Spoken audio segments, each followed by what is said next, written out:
Oh, we know why Mama V is confused. It's her birthday. And of course, we're celebrating this amazing woman all day long. Happy birthday to you, Mama V. Hello, good morning.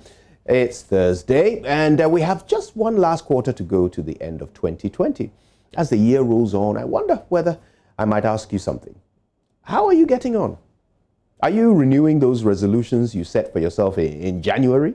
Are you doing that on a daily basis? Are you doing a little something towards your goal every day? Or have your dreams not yet left the quicksand of the drawing board? Have you found it a little difficult to stop thinking and start acting? Now, don't feel bad about it, my friends. I know the feeling. You know, we've spent all these years waiting for a big break to come our way. We've sat waiting for the stars to align, for all our ducks to fall in a row, for all the resources we need to become available so that we can grab them and start acting on achieving our goals. And now here is this morning man person telling us to get up and start doing things when the time hasn't yet come. The opportunity hasn't arisen, when nobody has given us a chance or the tools to start work. My dear friend, I want to help. I want to give you that thing that you've been waiting to receive so that you can start acting. I want to line up all your ducks in a row. So let me tell you a story. A man once went for a walk in the wild in search of inspiration. He came across a leash of foxes. Yes, kids, the collective noun for foxes is leash. You can also say a lead of foxes or a skulk of foxes. Enough, say it right. Let's get back to the foxes. They were running here and there, catching rodents and other little animals for food. Now, all of them except one. One little fox stood all alone, watching the others hunt. Careful not to break his cover, the man moved a little closer and noticed immediately what the problem was. This fox was crippled. One of its hind legs was twisted and mangled beyond use. The man immediately felt sorry for the little creature. He wondered how a fox with a lame leg could possibly ever hunt for food. The poor thing must be so hungry, he thought. Suddenly, a lion came along. Now, there was a large piece of meat in the jaws of this lion, the remnants of some antelope he must have hunted earlier. Now, the lion stopped to eat some more, but he soon had his fill and wandered off, leaving a large chunk of the meat behind. The crippled fox limped over and calmly helped himself to the lion's leftovers. The man smiled to himself. Oh, of course, he thought. Yes, God finds a way to feed all creatures. Thank you for sending me this fox to inspire me. And with that, he headed home, nodding and smiling at his new epiphany. As soon as he got to his home, he took off his clothes and lay down in bed, waiting for God to come and feed him. He lay there for a whole day, and then 2, 3 days passed, and no matter how hungry he got, the man did not move. He knew that help was on the way. He got weaker and weaker, but he still did not budge. He knew his doorbell was going to ring any second. Someone was going to bring him food. Now, just before he passed out, an angel appeared to him and asked, Master, what do you think you are doing? With all the strength he could muster, the dying man explained that he had seen in the wild, a certain event that had caused him to decide that God sent me that crippled fox to show me what I must do. The angel shook his head sadly. Boga, you have deviated.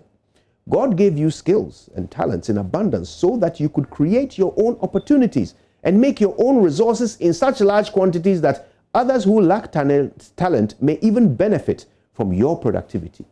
You've taken all that talent and potential and you are lying here with it dying slowly. My dear man, God didn't send you a crippled fox to show you what to do. He sent you a lion. My dear friends, I understand resolutions are tough to stick to and revolutions are daunting, but they are the only way to effect a change in your circumstances. And this revolution has to come from you. If you just keep lying there, nobody will ever ring your doorbell. You were given those talents for a reason, and the harsh truth you may not have realized is that by wasting your talent, you are offending your maker.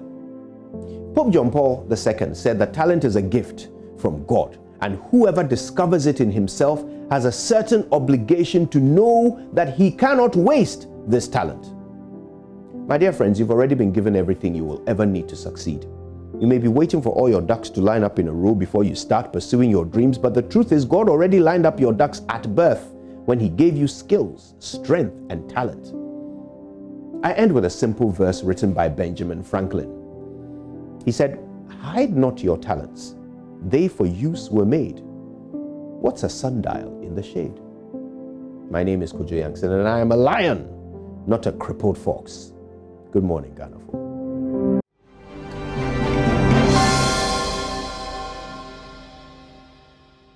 74 days to the 2020 presidential parliamentary elections. You're in your election headquarters. Time now for the news.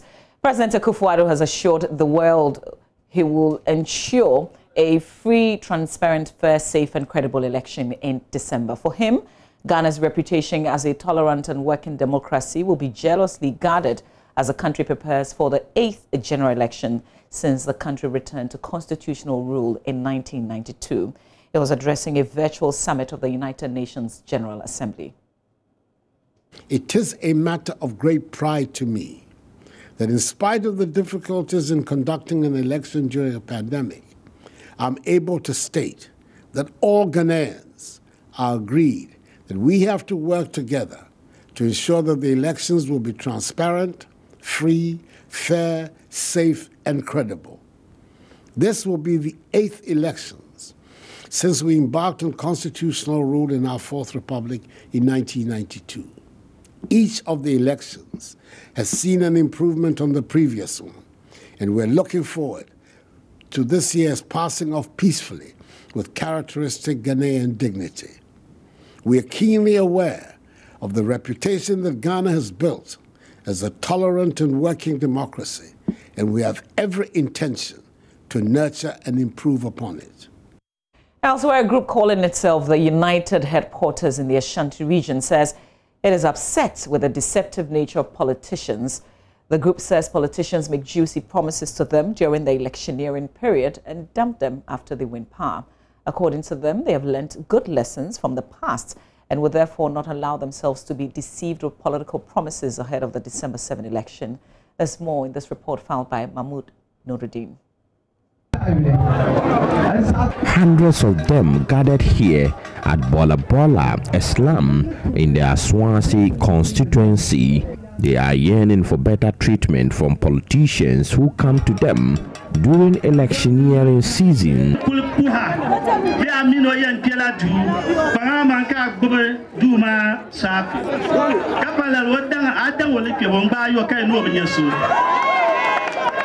For them, the governing New Patriotic Party has not fulfilled its 2016 promises to them. Yes, if you look at the 2016 election, they came out and made a promise that they will build a hostel for Kayai, they will build some factories in our district so that the Kayai people can learn some works so that they will not come to the southern sector here. And if you go to north, there's not any factory in the northern region which they will say that they built this factory just to ease the work of Kayai. And the hostel that they said they are going to build, there's not any block laying down showing that they are building a hostel for Kayai in Ashanti region or Ghana as a whole.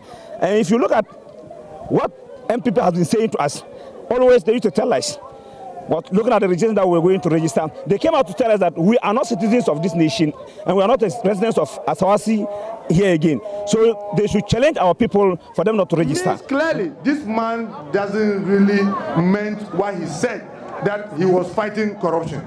Because he has spent... But Member of Parliament for Asawasi constituency, Muntaka Muhammad Mubarak, urges them to take back the respect they earned to the ruling government in 2016. Is that when somebody does not honor the respect you gave him, you take it back. Let's take it back and let's show Nana and any MPP government in future that when you come and treat Ashanti region the way he has treated Ashanti region, they will not just go vote him on the simple altar, we are MPP. They will wise up, and I believe our people in Ashanti region have wised up. Thank you very much. We are really very grateful for your time. Mohammed Mubarak says 4 more for Nana means 4 more to waste. If Nana says he needs 4 more to do more, in actual sense he's saying we should give him 4 more to waste more. And Ghanaians, I don't think we are ready for that. Because for Ashanti region, as it's coming, this week or next week, we are yet to see you, as he starts going around, what he will be commissioning. Because I know that what is going to be easy for him is to be cutting sword. But remember, he has already gotten 4 years. And I am going to remind my people in Asante region, when the man needed you to vote for him again, he didn't do much for you. You think that when he will not need your vote again, that's when he will do more? I doubt it.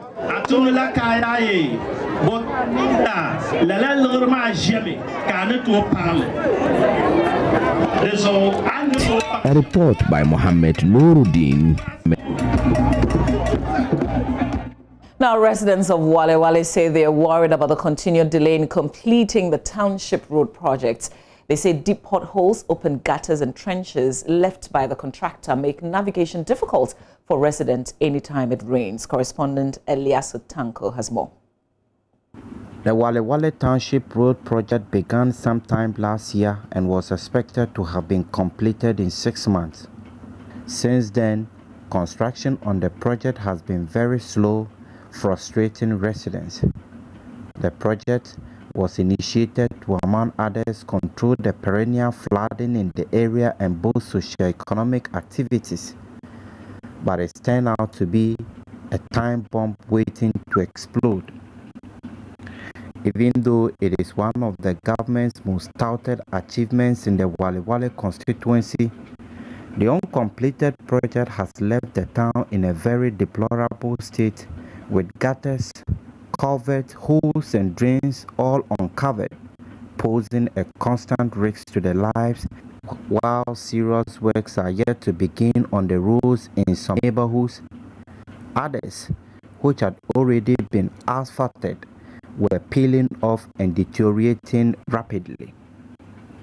At the Tamplungu community, the road links several nearby villages to the main hospital and the facility of the National Health Insurance Authority. However, it is dotted with giant potholes, often swamped with water, and has caused severe injuries to many people in the area. The residents here recall a promise made by the Vice President in 2016 to construct the road in 2 years if his party won power. They are therefore appealing to him to fulfill the promise by asking the contractor to return to site, if not to complete the project, but to cover the culverts and gutters to ensure free movement of people in the area. Now, back here in Accra, following the President's directive for second-year senior high school and junior high school students to return to school on October 5 to complete the academic work for the 2019-2020 academic year, the Ministry of Education, in collaboration with Zoomlion Ghana Limited, has begun the third phase of a disinfection exercise of all second cycle and basic schools across the country. The nationwide exercise, which started on Wednesday, is part of processes involved in cleaning possible strains of the coronavirus from the schools before student return. Manuel Cranting was with the team in Accra and now reports. As part of measures to prepare for the return of second-year senior high and junior high school students, the Ministry of Education, in collaboration with Zoomlion Ghana Limited, has launched the third phase of the nationwide disinfection exercise. In the Greater Accra region, the exercise will cover 109 senior high schools and 3,680 basic schools. Earlier, a similar exercise was carried out ahead of the reopening of schools for final year SHS and JHS students to prepare for their exit exams. Headmaster of Wesley Grammar Senior High School says the exercise was useful in keeping the campus free from the virus. Still have been very great. With the first two, the disinfection and then the fumigation helped us a lot. In fact, initially we were having issues with bedbugs. But after the fumigation and the disinfection, there are no bedbugs in our dormitory blocks and anywhere else. And beyond COVID-19, we would always wish that when school reopens, we'll get our ministry and the Ghana Education Service helping us with some of these exercises to help sanitize our school. they make a point. As the second-year students return on October 5, Zoom Lion's General Manager for Accra Zone, Ernest Morgan, Accra warned school authorities to enforce strict adherence to safety protocols so as not to erode the potency of the disinfection. But it's better that now that the third years have finished, they have assessed the premises and they have gone, we do the set of disinfection again, so that the environment becomes very safe for all of them. The disinfection that we are doing is very good, but it is not the end of the solution to the fight against COVID. The students that are coming in should observe all the protocols, the washing of hands, the use of alcohol-based sanitizers, the social distancing, the wearing of nose masks. They are all very, very important, you understand? It is now that they have to wash their hands under running water. The schools should make it a point to get water for them. Yes. Meanwhile, Assistant Headmistress of the Accra Wesley Girls High School, Gifty Krantima, has been outlining some strategies being taken at her school to complement the disinfection exercise. Yes, it's actually a challenge, and now as you've already said, a lot of restrictions have been eased, so people have taken the virus lightly. But as an institution, for the safety of the students, we are still going to adhere to all the safety protocols to ensure that our students are very safe with us. We're going to go on. And what we have actually done with the hot meal is, because of the social distance, we used to make them queue for their food. Based on that, we were able to get some baskets for each class to ensure that they will take their bowls to the dining hall to be saved. And when it's time for lunch, they just go pick safely into their classrooms, and then they have their lunch in their classrooms. So I think it's going to go on. And besides, it's going to be very safe for them to have their lunch in their classroom. The exercise, which is expected to be completed on September 30, is part of government's effort in preparing for the return of the students. For Joy News, Manuel Kranting. And that's it for the AM News. We've got a lot more news in a short while. We'll share with you the newspaper review. We'll also touch base with myjournline.com. In the just ended BCE, one of the papers is reporting of 10 invigilators, persons who took part in the examination. They've been picked up for exam malpractice. We'll give you the details. And then also there's fresh data that indicates that some 161,000 businesses closed in Ghana because of the coronavirus. All the details coming up shortly when Joseph Akabale joins me for the review.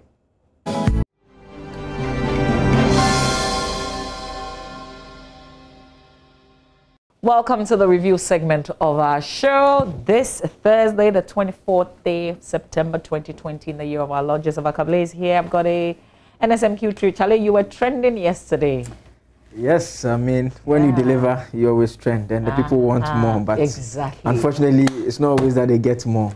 Because today's your birthday. Happy birthday, Mama V. Well, thank you. Thank you very much. It doesn't take the trivial away. Okay, yeah. But I mean, happy birthday. Thank you very much. You're an amazing person. I guess you already know that. I don't need to go over that. Yeah. Well, thank you. It means a lot. How will you be celebrating the day? I mean, you know me. I mean, it's not such a big deal. Oh, it should be. I mean, the biggest deal is the fact that I am well and alive, and I thank God for His grace and mercies. Just giving thanks to God. That's it. Yeah. Yeah. We thank God for your life, and we ask for blessings upon you and your family. And we are also asking that God touches your heart so that we just do the papers. All right. Okay, look at the screen. Oh, I said look at the screen. And that was the trivial. Okay, myself and boys really appreciate your love and kindness. We are better because of you. God gave us you for the ups and downs. God gave us you for the days of doubt. For when we think we've lost our way, there are no words here left to say. It's true, God gave us you. On my own, I'm only half of what I could be. I can't do without you. We are stitched together. Hey. And what love has teethed, I pray we never undo. It's true, God gave me you. Happy birthday, love. From myself, Papa Kujo, and Nana Kwame. Oh, wow. I have an amazing I think I need a soft copy of this message. I'll use it for something later on. I thank my husband for that. I don't think he gave it to you, Echo, my producer, to put it on the screen, but thank you for sharing. You guys don't do this, so don't do this. Don't go there. Shall we do the news? I thought it was a trivial question. Okay. Joseph, it looks like you're lucky today. So let's do the newspapers. Great. I don't want to mess my makeup up, okay? I got a special makeup today. So let's stay with the program. I beg you. We'll come back to the birthday wishes later. All right, let's start with the Daily Graphic newspaper. On the front page, I shared the headline earlier. 10 exam officials picked up for malpractice. And it's incredible how these so-called invigilators, the people who help with the whole process, what they do just to leak the exam papers. So if you read the story, it tells you how one of them, who was scheduled to pick up the exam papers on the day and start the sharing from a certain school, took advantage of that and took shots of the questions to send to other schools, other people in other schools. There are other persons, not just invigilators, who have been picked up and are being questioned. So this is still pretty much under investigation. Details in the paper. NDC allegations unfounded, according to Ms. Jean Mensah, the chairperson of the Electoral Commission. Banner headline, December 2020 polls, we will make world proud. President assures global community. Unity Link Charity Foundation supports less privileged. Also another story, the center spread. President swears in 3 envoys, bids farewell to Iranian ambassador. And then Advisory Committee on Tourism, Arts and Culture inaugurated. These 2 stories occupy the center spread of the Daily Graphic newspaper. Let's do the back page. Accra Kumasi selected for $240 million road safety fund. 3 remanded over robbery, murder of taxi driver. So an Accra Circuit Court has remanded a policeman and a trader who allegedly robbed and murdered a 40-year-old taxi driver in police custody. Lance Corporal Bright Akosa and Ebenezer Tete, aka Blame, who appeared before the court yesterday, were charged with 2 counts of conspiracy to commit crime and 1 count each of murder and robbery. They pleaded not guilty, though. All right, from the Daily Graphic, we do the Ghanaian Times, and then Akable will come through with the papers that he's got. Front page of the Times, Ministry of Education, Ghana Education Service, Zoom Lion begin 3rd phase disinfection of schools. Nurses, midwives suspend nationwide strike. EC dismisses allegations of missing names of NDC supporters from voters register. President's virtual address to the 75th UN General Assembly. COVID-19 vaccine must be for all, according to our president.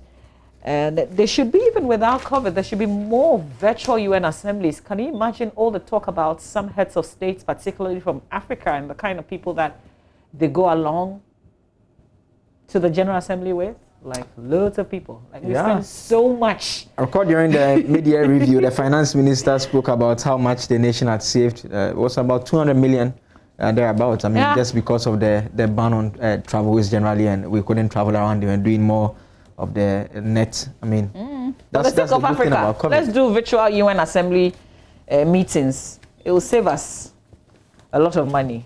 Okay, Joseph. I think there's some crime stories on page 3. Okay, so sexual harassment to be addressed in Labor Acts. The Ghana's Labor Act 651 is under review to address sexual harassment and other emerging trends of violence against women at workplaces. So if you've got any ideas and you want that as part of the law, I guess this is the time to get in touch and let your views be heard. Police arrest 3 aggrieved customers of GCMF, that's the Gold Coast Fund Management, which is now Black Shield Capital Management.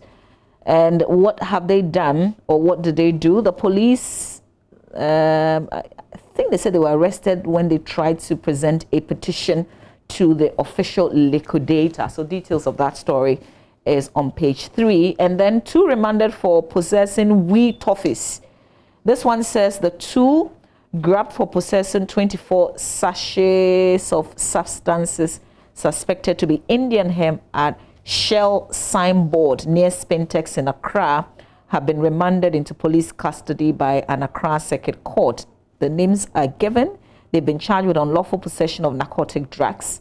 They were said to have in their possession some 50 pieces of toffee, allegedly laced with substances suspected to be Indian hemp.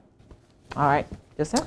Interesting. You haven't tasted any of those toffees, have you? No, I haven't, Okay. but I've seen quite a few. It appears to be a trend around. I mean, there was a project that we were working on that had to do with the way changing substances that the youth are using these days, and it seems to be a trend around the weed toffee. It looks like the, you know, when I was younger, there was this toffee we used to call the Igbe toffee. Yeah, Okay. it has this brown Which color. one's Igbe toffee? Oh, it's round. We tie it in the rubber. You don't know it. Yeah. You've seen it, and it's more like nuts. Yes. You have a lot of them. It looks a bit of it. I mean, so I guess the police have now realized, and they've stepped up efforts and trying to pick people up. And that's where it has got into. Yeah, it's been used by high school students, and all manner of. And if people. you're a parent and you saw that, you would not think that this is anything else At all. but just the toffee. At all, and so Wow. that is where it has got into now, and so the police are moving into try and deal with the issue. Well, listen, if you have a child who is eating toffee, just taste it. If you get high, then you know that it's not toffee. Let's do the front page of the Daily Guide. The front page says, Mahama is desperate. That is coming from President Akufo-Addo. Government extends free water to December 31. YEA purges 20,000 ghost names. And NDC flag bearer abandoned campaign to cover up failings. Also on the front page. The back page has some stories here about referee girlfriend killed at home. That story from the Central Regional told is a referee, and other stories on the back page as well. But on page 3, there is a cartoon that I'm sure Mama V will be interested in. If we can have the cartoon. Can you identify the person's? Yeah, I don't know the individuals. Don't worry. Your friend is not inside. Your friend. He's my friend. Inusaf Hussein is not in the cartoon this time around. Don't worry. Okay, so it says police sex rounds. It says wifey open gate for round 6, give way to traffic. Okay, what's the wife saying? I beg your police commander say reduce rounds. Then there's someone singing in the background, open gate to, open gate to. That can only be Kwame AJ. Okay, so this one is what is coming from Akosia this morning. Akosia, thank you for your message. I'm sure the police commander himself, Commander 1, I'm sure he's seen the cartoon and has received the message. You know, Cole sent me a video yesterday. The police people, they are trying to also innovate. They are reducing the rounds. I listened to the sounds. He says they are combining now. They are combining. Combine to reduce. Combine to reduce, That's but all. achieve the same purpose. Hey, strategy. Okay, so We just want you to be effective. I guess bottom line, that's what the commander was. But the commander knows what he's talking about, though. I'm wondering why they are fighting the commander. You can't serve two masters. Okay. Okay, the center spread of the Daily Guide has this story about permanent jobs for NAPCO trainees. Also, that's in the center spread. And there's another story about Grace Omabo, Doreen Ando, others for 2020 Women's Choice Awards. It comes to the photograph of Doreen Ando. You can find details of that story in the Daily Guide newspaper. We can do the dispatch, the front page. It says, choose between Okada riders and us. Drivers warn Mahama. And governance under the PNDC era. You can find details. And nurses and midwives suspend strike, resume work today. Exhibition of voters register is to correct anomalies. It's from the Electoral Commission. The back page has that story about Ghanaians being asked, the drivers asking Mr. Mahama to choose between them and the Okada riders. Why can't we all coexist? Why must he choose? But that is what's on the back page.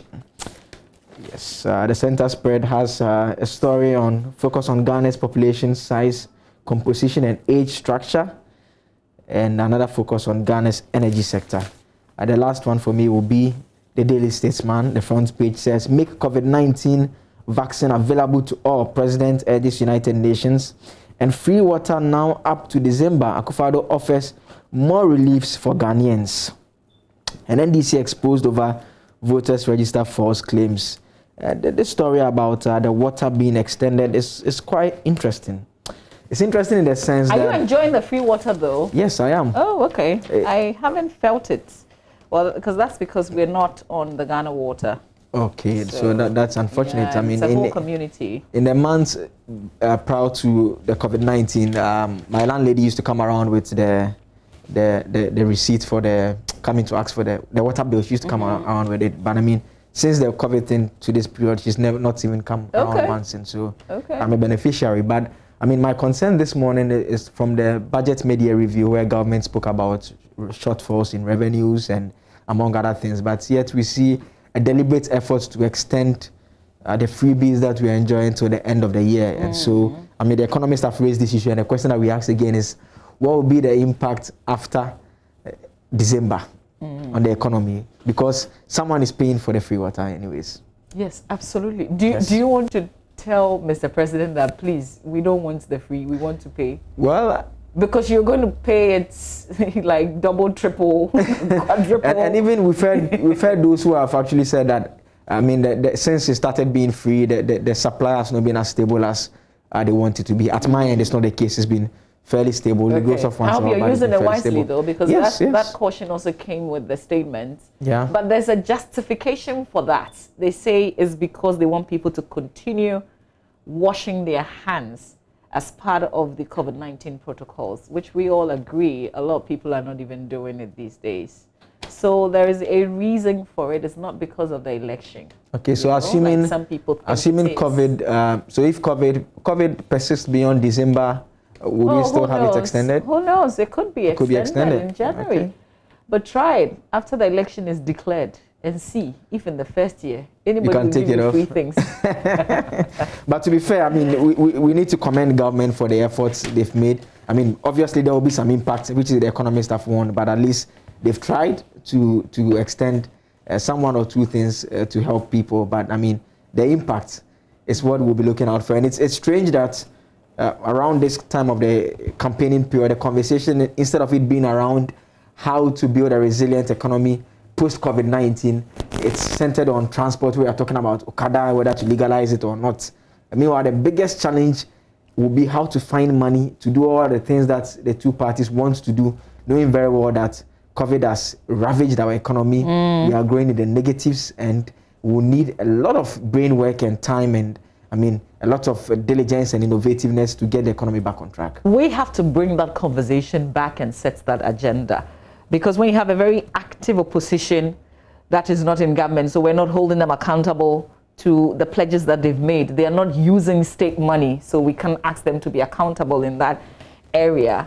They will keep making the promises and saying the nice things. You are in power, you have to meet them. Let's say boot for boots. Yes, I agree. You're all targeting the same people, if you like. So it's difficult, but we have to bring them back to the hardcore conversation. Otherwise, we can only begin to have this after January 7. Yeah, that's true. All right, let's do the Business and Financial Times. Are you done with the paper that you're reviewing? Yes, I'm done with daily statesman. All right. The Business and Financial Times, there's the story about the pandemic that forced 161,000 businesses to close. And this is new data from the Ghana Statistical Service. And according to the data for the second quarter of the year, businesses in the services sector recorded the highest number of closures, as more than 96,200 businesses were not operating within the period under discussion. Trade followed with more than 27,200 business closures, with accommodation and food also seeing more than 16,900 businesses closed in the period. The manufacturing sector also had more than 14,900 businesses closed, with agriculture and other industry also seeing 5,157 and 445 businesses closed. The business closures were largely due to measures announced by government to contain the spread of the virus, which included imposing restrictions on movements of people, closing of inland and air borders, shutting of event centers and hotels for conferences and other gatherings, among others, all of which had consequences on other ancillary businesses. So all the things that we know, now we have data to back what we already know and suspected. It's dealt rather a very heavy blow to businesses, 161,000. But if you want to get married, Joseph Akable, you should do it this year. So a friend of mine who is a fantastic photographer said business is booming for him because now couples want to take advantage of the limitations and do small weddings. Okay. You know, and so now you can say, oh, it wasn't my choice. I mean, it was because of COVID. And the state puts restrictions on the numbers that I could have and that kind of thing. And then, so this is the time. This is the time. If you have a tight budget to do a wedding, this is the time. You can blame it on the states. Blame it on COVID-19. Yes, I guess I can take a cue and see but listen, apart from the budget, if you want to cut some people out of your life, because seriously, if it's your like wedding, marriage, you don't need everybody there. But sometimes you're forced to invite them because, you know, you work with them or you go to church with them. Yeah, and you're inviting them not because you want them to come. Oh. Yeah, you are dreading the comments after the wedding. They see, you know, Charlie, so you'll be already when you don't invite me. Charlie, you have to relax. It's just a wedding. We'll meet afterwards. So if you want to cut those people out, this is the time to do it. Just say, oh, you know, because of COVID, so you didn't want to worry them because, you know, you didn't want them to, their lives to be at risk and all that. Yeah, nice diplomatic speech. Then you're done. That's the so if you, should I plan it for you? Oh, don't worry. I mean, I may not invite you and give you the same reason. I hope you wouldn't mind. I am your mother, don't forget. I mean... Don't worry, we'll be around. We'll plan a wedding together. So are we doing it this year? No, I'm not sure. At least I got him to commit. Well, there's also another story about internet traffic going up by 50%. So this is Chief Executive Officer of Vodafone Ghana disclosing that the outbreak of COVID-19 has seen the company's operations and the demand for its services go up by 50%. So others are losing, others are gaining. That's how the world is, they say. Yeah, but we've also seen that people have been very innovative around this period. People who have lost their jobs, people who are not going to school and are home are taking advantage of the time and they're doing things for themselves. Let's do the Daily Heritage. Front page, we know names omitted from register. That's the NDC's Director of Election, Elvis Ifriye Ankra. Malta strengthens bond with Ghana on Malta Day. This disinfection exercise in more than 3,000 schools by the Ministry of Education, Ghana Education Service, and Zoomline. That story is also here. Court places injunction on striking nurses, orders them to resume work today. So two things the National Labour Commission did. First was to get the court to get them to stop the strike, and then again to get them to come to the negotiation table. And they're doing that, but the nurses, we know, are still very unhappy. All right, the Business Finder, Ghana toasts of investors despite negative impacts of COVID-19. Tenants Union of Ghana backs MPP's housing policy. Ghana extends free water to end of 2020. Joseph, we're getting ready to do myjournline.com. Any story that, apart from policing the sexual rounds of the police, as I've tasked you to do? We'll just do my Joy Online if it's ready. Let's do myjoyonline.com. There's a story that, of course, we would love the updates. Here it is. I was not the aggressor. Charles Bishu explains fights with MP. Yesterday, he issued a statement. Yes. Joseph, didn't he? Yeah, I saw the statement, except that it doesn't really speak to the issues that have come out, except just to say that he was not the aggressor in that particular instance. But there's another story just down, if we scroll down a bit. Yes, that story. It's one of the most read stories on myjournal.com. MPP's Charles Bishu's face swollen after fight with Takwa Inswayem MP. Yeah. I was scared, like when I saw the photograph. You were scared? Yes. Oh, like, isn't that... I was like, you scared? Can we open up the picture and let's see what scared Joseph Akable? I saw same pictures. I wasn't scared. I just thought it was just part of the drama, you know? It's been very dramatic with a group of is it a group of 2 adults? Yeah. So when I saw this picture, I looked for one of his earlier pictures, and I was comparing the 2 pictures, and I was like, wow. I mean, I really. But it is said that this, what he's wearing in this picture was not what he was wearing at that meeting where this incident allegedly happened. Okay, so how about his face? I mean, this was clearly not his face when he was going for the meeting. Do we know? Okay, listen, let me just raise a number of issues, okay? Sure. I'm just raising issues. How do we even know that this is current? We don't know. We don't know. But at least we've seen a statement from him that makes reference to an incident that he says he was not the aggressor. We need witnesses to come and say that this, like what he's showing us in like the pictures that we're seeing. But I think the party ought to speak on this matter, the NPP, at least if not the national level, at the regional level. I mean, because this is a serious issue. These are 2 individuals, and from the story that the Daily Guide put out, they have to do with the election agenda that they are prosecuting, specifically in that constituency. And so, I mean, the party should be interested in speaking, and the party needs to deal with this matter. And the police too. I'm wondering whether a report has been made to the police. If, I mean, someone's finger has been they said chewed or bitten. Yes. Yeah, and someone suffers this kind of, I mean. Oh, he hasn't made any report to the police. They would just. It doesn't look good. That they don't know. It's quite unfortunate. And yeah, absolutely. Unfortunately, if Parliament was in session, then because one of them is a member of Parliament for Takwa Swayim, then there would have been some kind of pressure, at least from the minority, to get some answers in terms of what happened. Yeah. And we would have probably known some details. But right now, it's very much a party thing. And around this period when election is just around the corner, I can just simply say that we will not know unless you know any of them who was in the meeting. I agree. Even that talk will be off record. I agree. Yeah. I agree. So let's just simply say, to enjoy the rest of the story, plus the statement that was issued yesterday, just stay with myjawline.com. We'll take a breather. Rekwampofo comes up with sports. There's an NSMQ question, but it's sports related, so you can keep that one for Reku. You should be able to answer it. It's very easy. You know, there is a reason the quiz mistress is a mistress and not a master.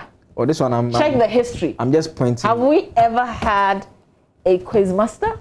I'm a friend of the quiz. I remain the quiz mistress. Okay. I can forward the question. And a friend of Dr. Kaufman. Should I give you the question? No way. It's a sports question. I don't even know why they are saving you today and they didn't give me any trivial questions. Yeah. It's time for sports. All right.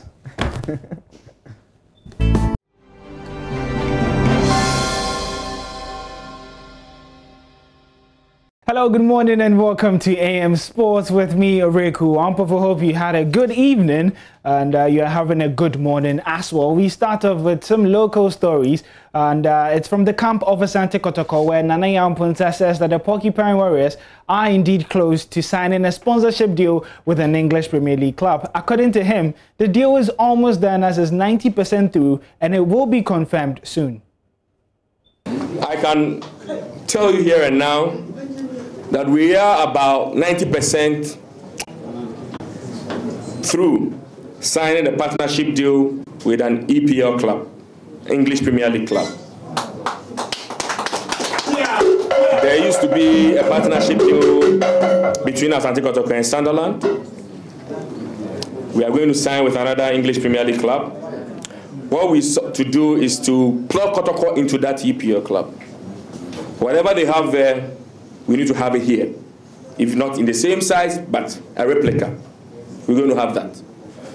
We are going to link, as part of the partnership, our technical team to their technical team. Our youth setup to their youth setup.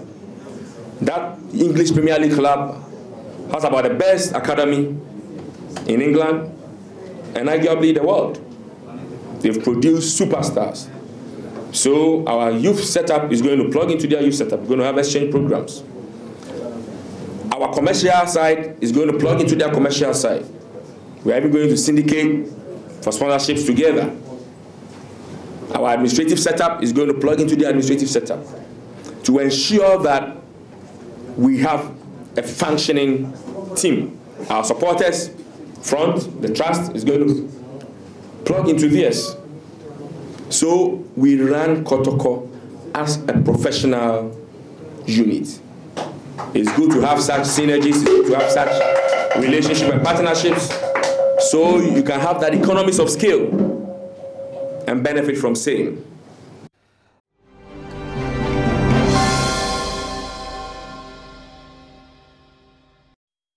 Registered Nurses Midwives Association called off their strike, a nationwide exercise, because they said they were unhappy with their conditions of service. They called that strike off on day 3. And Manuel Kranting has been monitoring the situation for us since they embarked on the action on Monday. He's back at the Greater Accra Regional Hospital the morning after the president of the Ghana Registered Nurses Association, as she addressed the media, indicated that they had called off that action. So Manuel is going to tell us the situation at the Greater Accra Regional Hospital this morning. Manuel joins us live. Manuel Kranting, tell us what you can see and do a bit of comparison, because you were there, I think, on day 2 of the strike. Well, Mama V, I'm here again, yes, at the Greater Accra Regional Hospital, Ridge Hospital. And, you know, activities seem to be picking up here. I've been to quite a number of hospitals in the past 3 days, trying to monitor and gauge the mood there. In fact, as of yesterday, a number of the hospitals were beginning to feel the brunt. And in fact, their activities were being crippled by the absence of the nurses. You know that even non-nursing staff were rendered almost impotent and ineffective because of the absence of the nurses. You couldn't do any meaningful work without the vitals of the patients and so on being taken by the nurses. And so, well, yesterday I was at the Kaneshi Polyclinic. They were even thinking of downsizing the non-nursing staff which had been left behind by the nurses. But today at the Ridge Hospital, things seem to be picking up. Quite a different picture from what we saw about 2 days ago, where the patients seemed really stranded, left to their fate over here. Now, the traffic is building up, and it's not just building up, it's building up with commensurate activities from the nurses, the doctors. Everybody seems to be, you know, as it were, synchronization. Everybody is doing their own bit in the long chain of services that are being doled out here at the Ridge Hospital. I'm going to try to get closer to a few of the patients who are here, and in your shot now you could see chairs that have been lined up with patients also queuing for their turn to go see the nurses and then also move to see the doctors. I'll try to get a bit closer to them. This is almost like the number we saw about 2 days ago when the nurses were on strike. And so that's generally the picture. They are here, and this isn't what we saw 2 days ago when they were almost, you know, frustrated and stranded. You're seeing them, some of them, you know, beaming with smiles, because at least they are hopeful that the nurses being on duty are going to attend to them and then keep them, you know, a bit away from their sicknesses. I'm going to try to speak to a few of them here. Madam, good morning. So I'm going to speak to this woman here. Madam, good morning. Good morning. Great. How long have you been here? This morning around 5:30. Great. What, you didn't know that the nurses were on strike, or were you here in the past few days? I was here last week, but we heard it in the news that they were on strike. But then yesterday we heard that they have come back to work. So you decided not to come at all because you heard that they were on strike? No, my scheduled time is today. Okay. Yeah, that's why I'm here. And when you came, what has been the picture here? It's quite, they are working. Okay. They are here and they are working. Okay. Yes. So you're optimistic that they'll continue working. They say government, they're giving government 4 weeks to sort all their issues out. If they don't, they're going to put down their tools again. As a patient, you are not concerned? We are all concerned about it, but some of us have some questions to ask. Is their demand or whatever they have, has it been there from so long, or maybe when they were even coming to be employed, was it part of the agreement? If yes, why was it cancelled? And if no, if there are new things they want to do, I think they need time. They themselves and the government need time. Maybe they've been asking for maybe a year or two. But yes, so they will have to have patience, especially concerning our health, the health of the nation.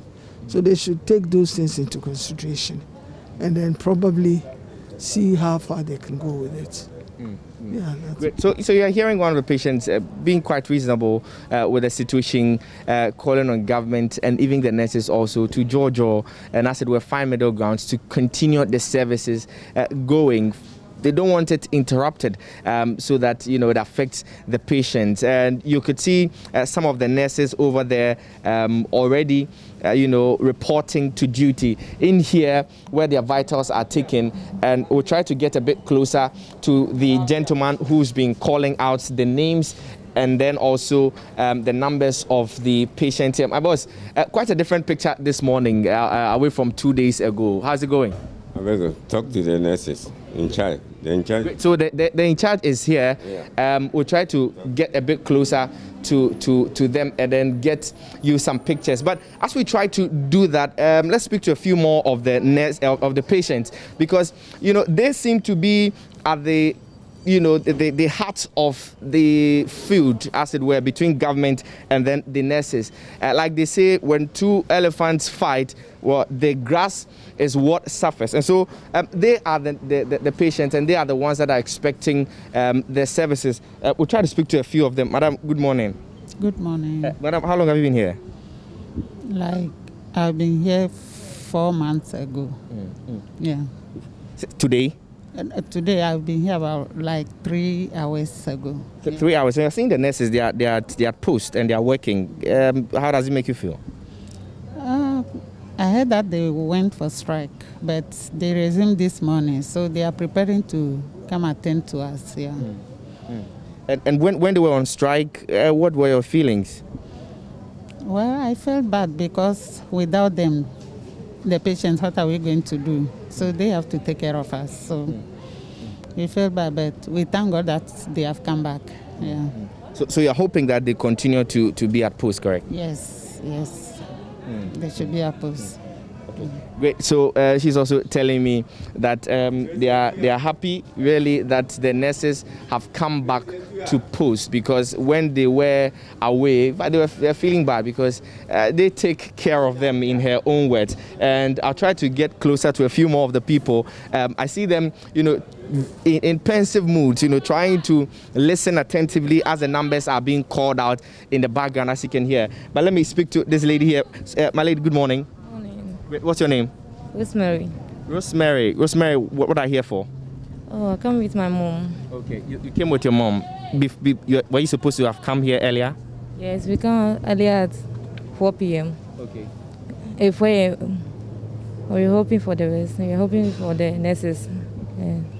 Did you visit here any of the days while the nurses were on strike? No. Why? Oh. We didn't go there. We were just coming. My mom just came. That is why I come here.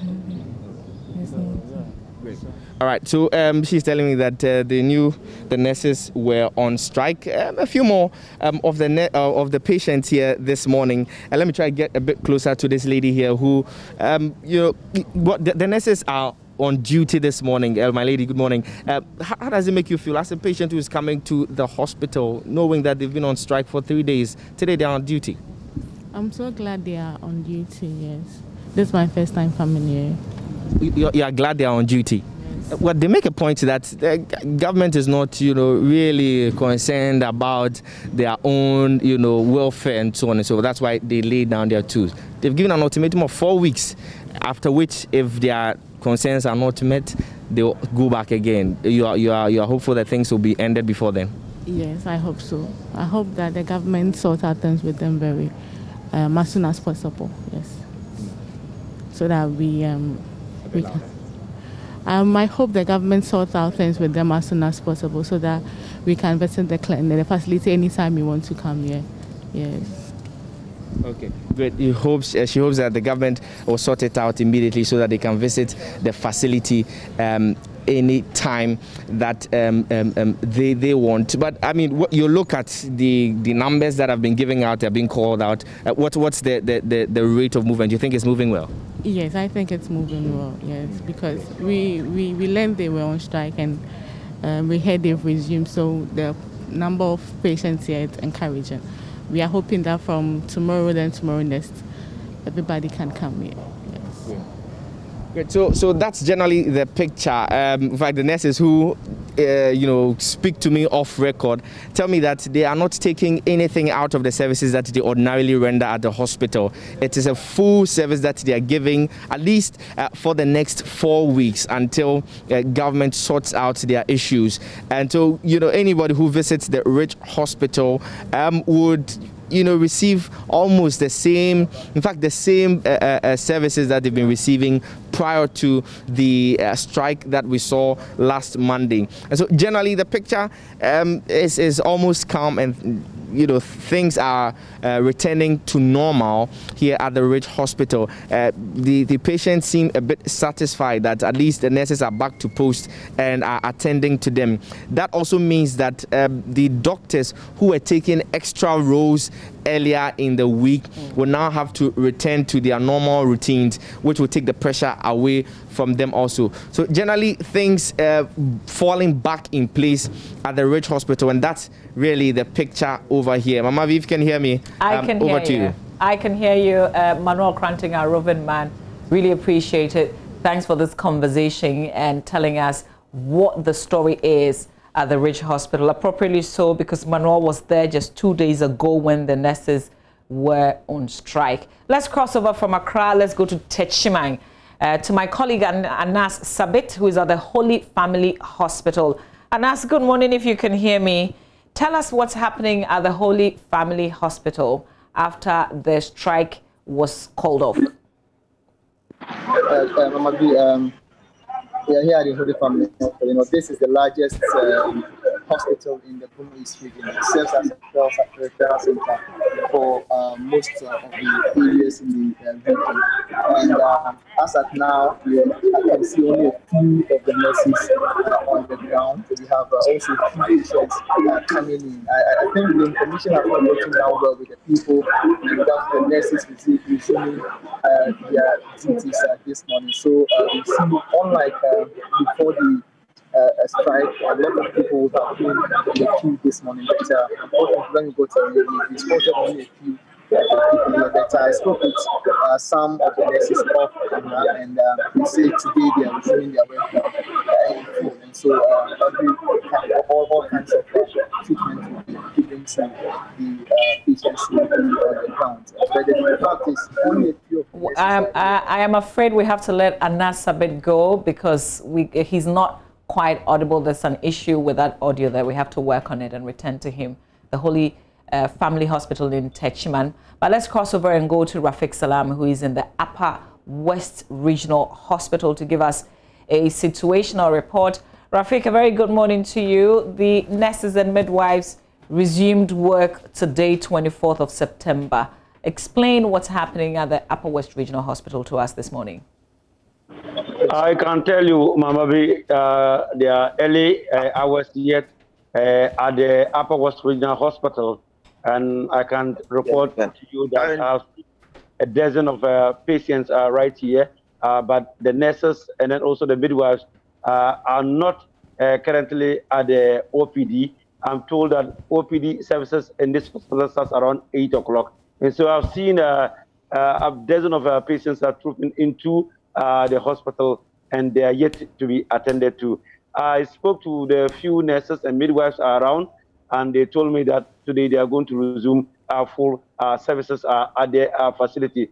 Remember, this is the last referral facility in the Upper West region, and so majority of the people or patients depends on the hospital. And then also, if you also even look at it as of the previous days, the facility, they were not attending to patients, and so private health care here was very important. So some of the private health facilities were cashing in on the patients. So I can report to you that everything at the Upper West Regional Hospital is moving on smoothly, and then the patients are already there. Much encouraging is about the ENT clinic, ear, nose, and throat.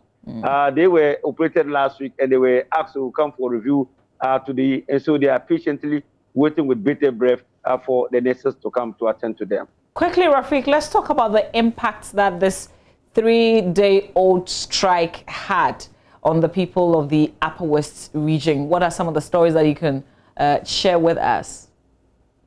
I can tell you that the facilities at the private health care was very important, like as I reported to you earlier, because most of the few private health care facilities in the Upper West region were inundated with patients, because these hospitals, talking about the Wa Regional Hospital and then also the Wa Municipal Hospital, the patients were not being attended to, so they have to resort to other means of taking care of themselves or seeking medical care. And so we have few medical private facilities, they were cashing in on that. And then also other methods or orthodox methods were used to at least to take care of them. So the impact here was very great. We didn't record any death, I can tell you here, but it was great. And then the patients were really suffering.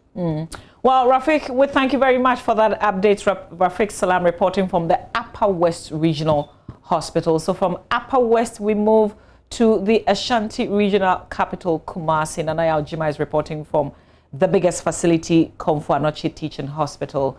Nanaya, what's the picture this morning? At the Komfo Anokye Hospital, there are a number of patients who are now walking in to get the medical attention that they deserve today. So it's yet to hit 8 a.m. The official time we know that the nurses on morning duty will be reporting. But there are a number of people here to seek healthcare delivery at the OPD section of the hospital. So if you can see behind me, due to COVID-19 and its protocols, they are limiting the number of people who get access to the main OPD section. So a tent has been made for them here, and a number of them are here behind me, and they are waiting for the nurses to arrive. I have with me one gentleman who was scheduled to be at the hospital today and get the necessary healthcare delivery that he deserves. I will be interacting with him and get to know how he feels about what's happening here currently. Sir, good morning and welcome to join. Good morning. So I'm learning that you are scheduled to be here at the hospital for medical treatment today. Yes. I was here last week, Friday, and I was given today to report. And when I came up to now, I was given 7 a.m. 7 a.m. I was here, and up to now, I'm not getting any attention. But we are learning that at 8 a.m. then the nurses will be coming. And yes, I know that the nurses report around 8. But up to now, no sign of anybody. But have you been assured? Have you been given an assurance that today we'll be taken care of? Well, there was a guy here who told us that we should wait patiently up to about 9. If up to about 9 and there's nobody, then maybe they might not work. So, Mamavi, that is from one of the people who are here to seek medical attention. And already I've seen a number of nurses walk in. So at 8, we expect them to commence their normal duty and get treatment for all those here. So this is Komfo Anokye, and this is what's happening here. But I know that other health facilities like the South Suntreso Government Hospital, they are also taking actions to commence work today. And at the South Suntreso Hospital, before now, the wards were closed. Some services like maternity services were also on hold. But from the information that I'm gathering from the medical superintendent, today everything will resume because the nurses who are the main people who man these areas are all back. All right, Nanaya Ojima, thank you very much for that update from the Komfo Anokye Teaching Hospital, the second largest hospital in Ghana, the biggest in the Ashanti region, serves quite a number of regions as well. It's a referral center, and to think that because of the action, what Nanaya Ojima is telling us this morning about the people and the expectations and the fact that the nurses have resumed, that wasn't the picture yesterday. So thanks to Nanaya Ojima from the Ashanti region. We go back to the Bono region, to Techimananas Sabits. Hopefully, we can hear you clearer now. And as you were telling us about the situation at the Holy Family Hospital. Yes, Mama V. I was saying that the Holy Family Hospital is the largest hospital in the Bono East region, and it serves as a referral center for most of the health institutions around. And this morning, as at now, we have the hospital in operation. We have some patients here waiting for the nurses to resume their duties. I've seen a number of these nurses on the field or on the ground, but their number is quite not that much. The patients, like I said, today we will be expecting, or we should have been expecting, a number of them here. But I believe most of them are not aware the nurses will be returning today. But some of the nurses have told me off camera that today they are resuming their duties in full, and so all the patients who are here are going to be attended to after 8 a.m. So we are waiting for the time to for 8 a.m. and then we'll see what happens. For the last 3 days since this, and as if you can hear me, help us appreciate how the strike impacted the lives of persons who usually patronize the Holy Family Hospital. Yes, I was here on Monday and then on Tuesday, and of course all the patients who were here without knowing the nurses were on strike were actually have to go out and then attend to or get to the nearest private facility in town. But the situation is even much more terrible in rural areas, especially in the Techiman North area, where we know there's no private hospitals, and so they were all relying on the health centers around and then the CHIPS compounds around. So those areas, when I visited yesterday, some of the CHIPS compounds were totally closed down, and there were the health centers. I met some finance officers, but there were no medical officers or nurses around to take care of these patients. So those areas were heavily affected, unlike Tichiman, where we know there are quite a number of private hospitals who were taking care of these patients in the absence of those that are here at the Holy Family Hospital. And Asabet, well, thanks a lot. And just the tail end of his report, that update that he was giving with regards to how this impacted in rural areas, that's when you actually really feel the impact of this action and the importance of the nurses and midwives who went on this action. Reason a lot of people are calling for this to be resolved as quickly as possible. Let's go to the Western region. My colleague Natalia Kwansa is at the Kwesimintim Hospital. Ina, if you went to the Kwesimintim Hospital the past 3 days when this action was effective, tell us the difference. 3 days ago, yesterday, and this morning. So, Mama V, on Monday, most of them were not aware of what was happening on Tuesday as well. So you could see people coming in here. But when you come here, you would see that it was left with only the doctors who were working, or the nurses were home. But this morning, I could count about 10 nurses working. As I'm speaking to you, some are still coming in, but the patients are all sitting waiting for them to be attended to. I have spoken to a few of them off record who says that, well, they've been asked to come, so they will do their best. And then this morning, they would attend to all their patients as they've been doing previously.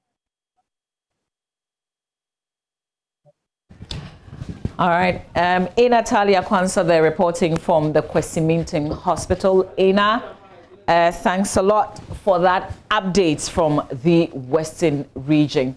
We'll try and get an update also from the Northern region with our colleague Martina Bugri when that report is ready. But we're jumping into another conversation, also health related. Now, babies born at frequent intervals are sometimes not fully developed. Disability rate also increases. Care becomes difficult and infant mortality increases in the mother's womb, they say. This week is dedicated to family planning, and so we will spend some time to discuss the freedom to decide how many children to have and when, the freedom to pursue healthy sexual lives without fear of unwanted pregnancies and sexually transmitted infections, including HIV. What am I saying? We're talking family planning up next year on our show. Stay with us.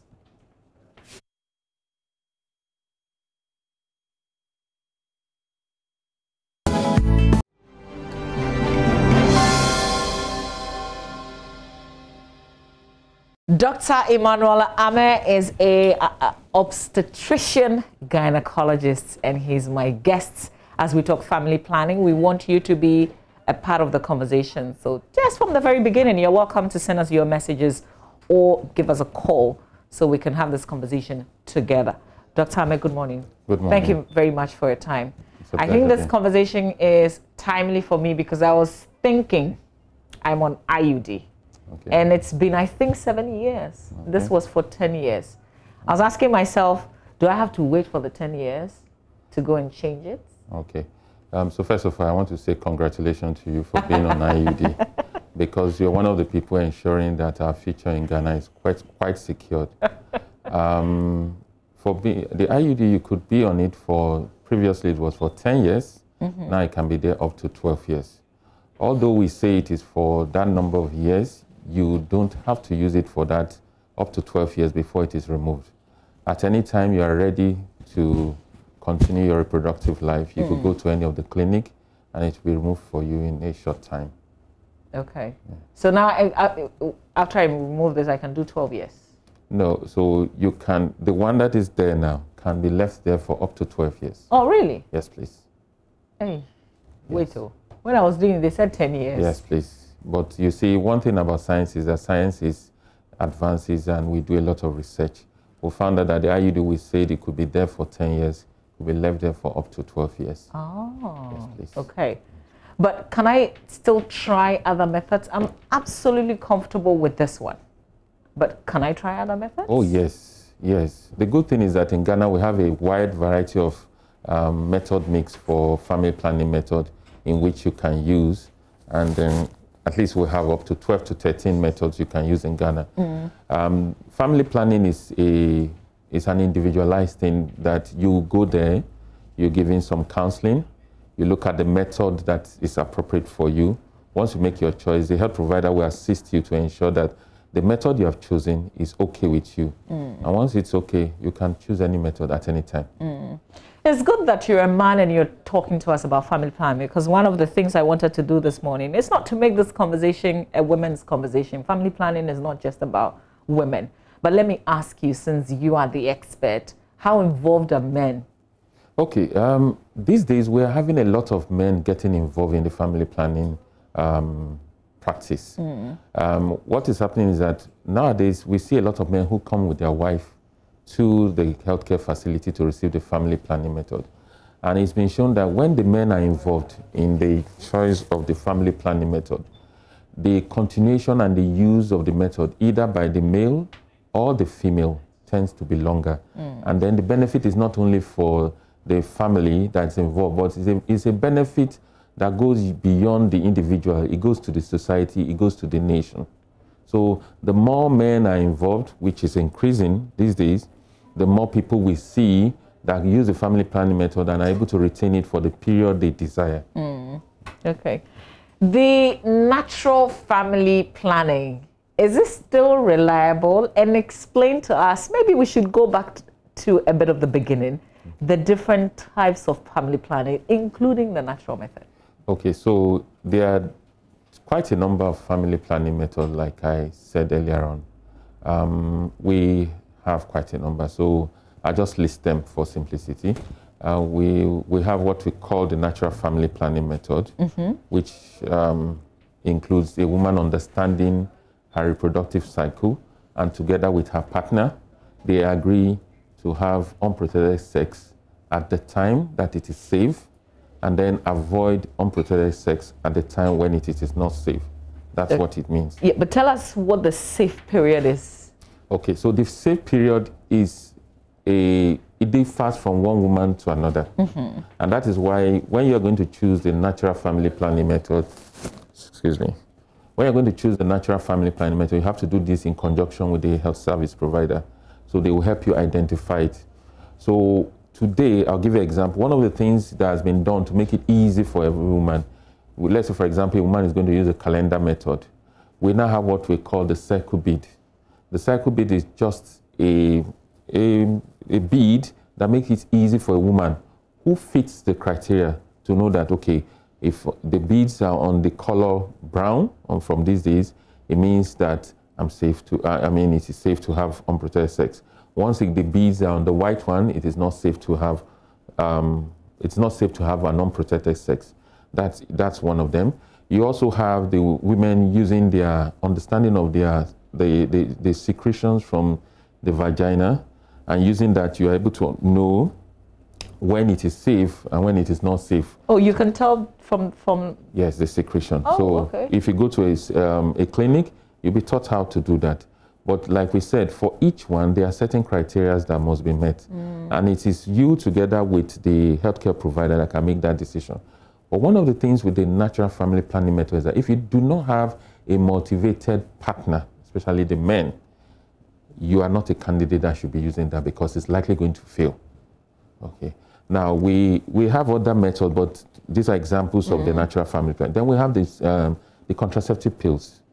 We have 2 types of contraceptive pills. Then we also have the injectables. The injectables can be taken either 1 month at a 1 month interval or a 3 month interval. And currently, even with the 3 month interval, we have the one that if you use it for a while, you can give you some to take home yourself. You are taught how to self-inject yourself, and then you can inject yourself for the next 3 times you will need to do it. So you don't have to visit a health facility every day because you've been taught. Then we have what we call the implants. The implants are the ones we put in the arm. You have the one that you can use for 3 years, you can use for 5 years. Then we have the IUD, like yourself who is using. It's also very effective. It can be used up to 12 years. We have another form of IUD that can be used for 5 years. That one contains a little bit of hormone. Then we have the barrier methods like the condom. We have the male condom, we have the female condom, which can be used. The advantage of the male and female condom is that apart from preventing pregnancy, they also prevent sexually transmitted infections. That is one advantage that it has. Then we have the patch and the rings. We don't have that in Ghana, but they are also available. Then we have the permanent methods. We have what we call the male sterilization, or also called vasectomy. And then we have the female sterilization, also called tubal ligation in very simple languages. And then we have other methods that can be used. There are quite a number of them we can use. Is this, because one of the things we usually do not have is data. Is there enough data, strong data to determine the number of Ghanaians, for instance, who are on any of the family planning methods or who are doing family planning? Okay. When it comes to data, I must say that the Ghana Service is doing a lot of work. Okay. And we have clear data. Because once you go to any healthcare facility to get a family planning method, or you visit any of the shops, the pharmacy shops, because we have pharmacists now, we have trained, they can provide off-the-counter kind of family planning method. Those data come back to us, so we have a good data. Okay. Except you go source from it, probably from somewhere that is not, that's where we don't have. But we can say confidently that in Ghana, based on our last survey we did, that when it comes to married women, 25% of women are using family planning method. However, 31% of women who should be on a family planning method are not using. I'll come back and ask you who should be on a family planning method. But let's go to the phone lines because I've asked our viewers to also join us. Abdul is in Nalerugu. Good morning, Abdul. Hello, Abdul.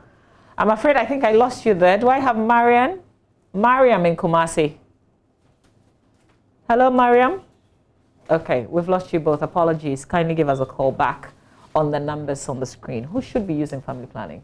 Every woman that is sexually active and within the reproductive age should be using family planning method. One thing we need to understand is apart from preventing pregnancies, family planning methods have non-contraceptive benefits that the woman can benefit from. I'll give you an example. A woman who is using the oral contraceptive pill, apart from preventing pregnancy, actually has other contraceptive benefits she can get. A lot of women we know today have issues with menses. For example, when they are menstruating, they have severe pain. It's been shown that women who are on the oral contraceptive pill can actually benefit from reducing the pain they get. Women who, for example, when they are menstruating, their menstrual cycle is irregular, with the use of oral contraceptive, with the advice of a doctor, it can make the cycle regular. Women, it's also been shown that women who are on oral contraceptive pill, the risk of developing ovarian cancer is reduced tremendously, depending on the number of years they've used it. Okay. So for a woman who is on oral contraceptive pill, who has used it up to 10 years, her risk of developing ovarian cancer is reduced by 70%. Just pause there. We'll come back and continue, but let's go to the phone lines. William is in Kaswa. Good morning, William. Good morning, Mavi. How are you doing? Oh, very well, thank you. Thanks for asking. Let's hear your thoughts. Is it a question? It's about the natural method. Okay, sure. I and my wife, we've been doing it, we've been planning it for about 2-3 years. Okay. But I can say it has failed us about 2 times. As in, it has failed about 2 times? After every birth, the cycle changes, so my wife's cycle changes. Okay. And it's always a problem for us. So I just want to ask about if there is any other method that we can use above the natural one. Okay. Because we like the natural one, but about 2-3 times it has failed us. And then when I want a method that will at least give about 5 years before I can give it again. Okay. All right, William. The doctor will answer your question. Let's talk to Sarah. Sarah is in Obuasi. Thank you. Thank you too, William.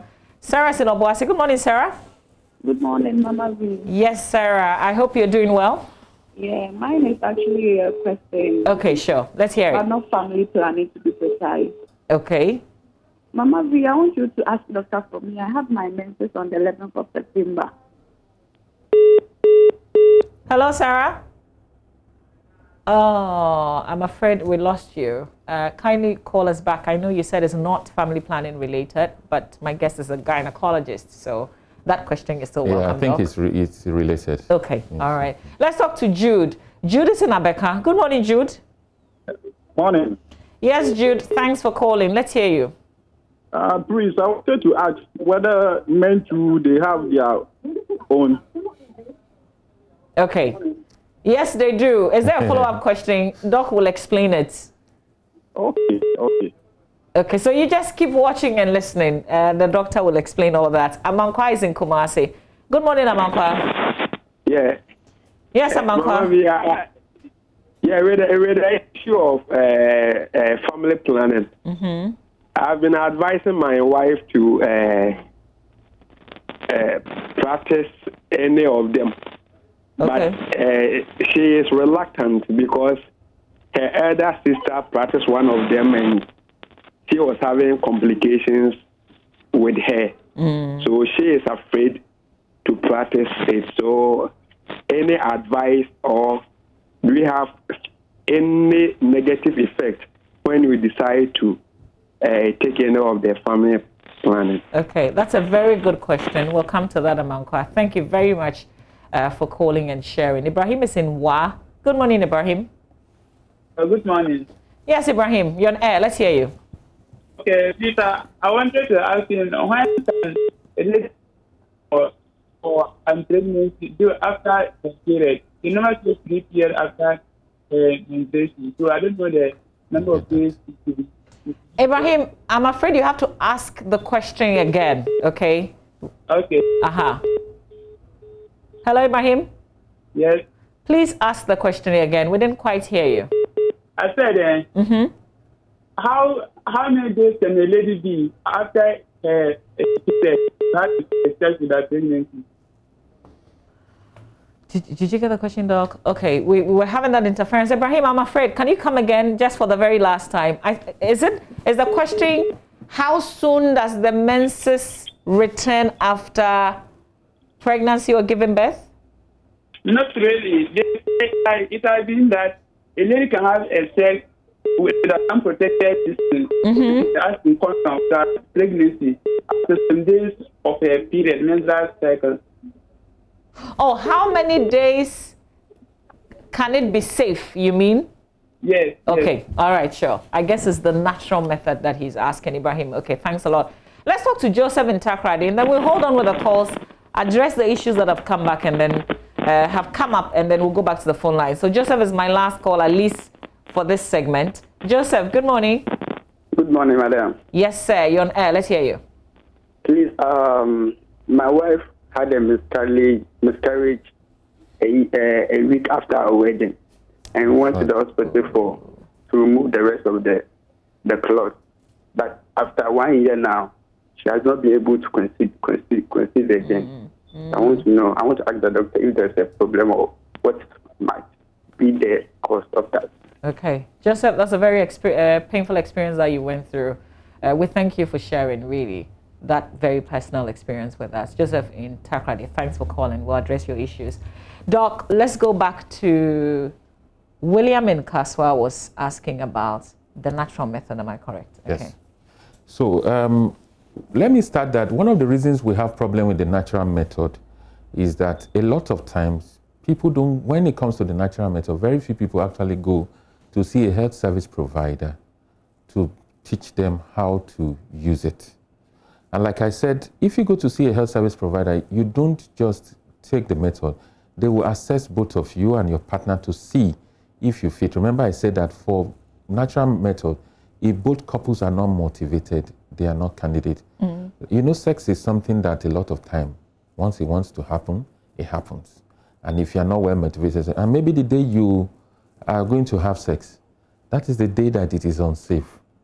If you don't use a barrier method at that time, then it means that it's likely going to fail. The other thing is that people have a very wrong notion. There's this thing among people saying, oh, for this thing, I know this is my ovulation, the period, 2 days before, 2 days after, I don't have sex. I'm sorry to say, it will fail a lot of people.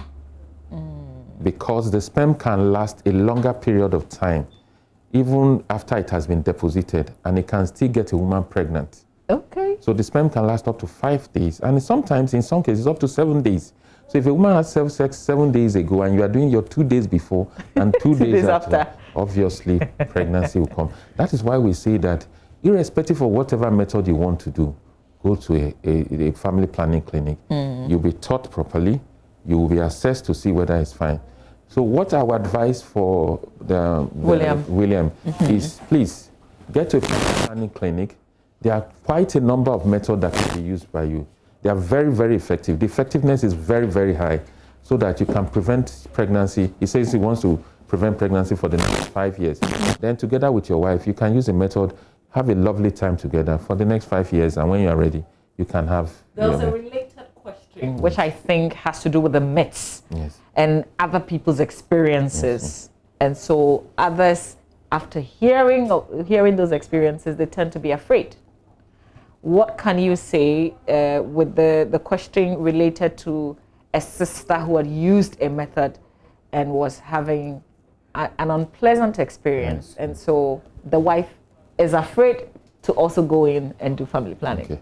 So let me say this. One thing we need to understand is that even for twins, a method that is okay for me may not be okay for another person.